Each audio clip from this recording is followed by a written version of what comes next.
Hello Quackers, this is part 3 of the Ether trading I've been making. If you haven't seen part 1 or 2, please go back and view that. Sorry for the video that keeps cutting out. Anyways, so yeah, this is how I trade it. I just use limit orders. Sometimes you can use market if you see the big swings coming, but you just gotta remember you gotta pay fees for that. But I just showed you, my fills. Let's see my fills. I bought at 503 and then sold at 504. I mean, obviously on a big profit there. That was just to show you guys how I did it, the limit orders. I actually could have had it for a lot higher, but I was just showing you guys and how the depth chart works. Thin volume right here, but thin volume on both sides, so it could bounce around a lot in between these two, and you can actually make money that way. But I look for the bigger swings typically. That was just me showing you how I do it. And then, but like for example, the ether that I sold, damn, I could have got a lot more. Oh, see, that's right there. That's bearish. Sell. That's somebody coming in market right there. It's a wall. That wall it's gonna flood in. It's gonna push everything back. Now there is some resistance against it. So typically this is bearish, but this resistance, I've actually seen it where the algos are playing with each other sometimes, and you'll actually see this.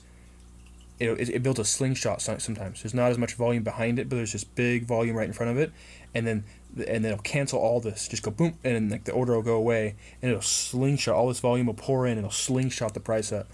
But typically, on first glance, this is bearish. But with it a resistance like this that's building up, I mean, I would be neutral for sure, because I don't know. You don't know which way it's going to go, but something's going to happen. It's building up tension. If this was a lot lower, like 1, 2, there was no algo set up right here, then this would for sure be bearish. It would be going down.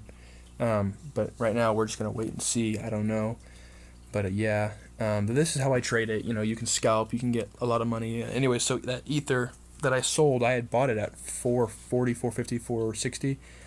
You can see my fills on ether right down here, and I sold at 512, 505, 508. Oh, see, that was bearish, obviously. It popped right up, but it's moving around. It's doing its thing. See? Anyways, so yeah, I took my profit. That was more of an investment. I saw when that price went down like crazy the other day, and it just took a crap. Not the other day, I'm sorry. Let's see. It was a while ago. It was, shoot. I don't know. Back in November, December, I had bought and I just held. I held because that was a real bearish market there for a second, and it was too dramatic, and so I bought and I held and held and held and held, and I decided to sell right now. So yeah, that's how I do it. That's more of an investment. But what I just showed you in part 2 is my limit orders, how to scalp profits off the market, and that's how I do it.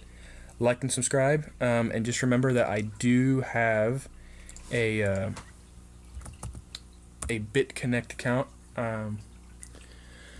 I would love for you guys to make a BitConnect account if you're curious in making extra money on the side without having to do any work at all, really. If you're interested in making crypto without having to really work for it, really, you can make upwards of 1% or even more a day, average about 1%.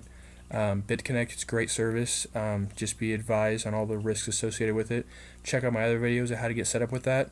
Thank you very much. The link's down below.